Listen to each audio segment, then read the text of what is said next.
Granola used to be banned in my house for 8 years straight because I labeled it as a bad food, or because some influencer online told me it was too calorie dense to include in my daily diet. And you see, the problem with labeling foods as good or bad is that we start to build up a bit of a temptation to those bad foods. It's essentially the forbidden fruit theory. We start to crave what we are not allowed to have.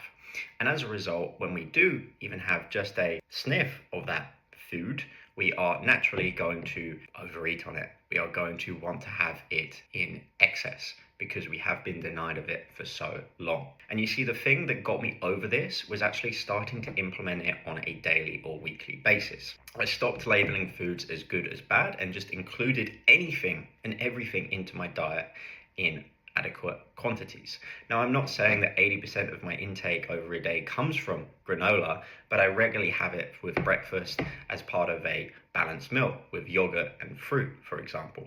And you see, the problem that I used to have was by putting food as good or bad, I would put certain bad foods on a pedestal.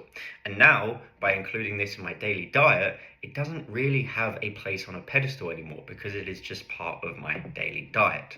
So what can you do to start achieving the same results? Well, it's just to start implementing this in your daily diet.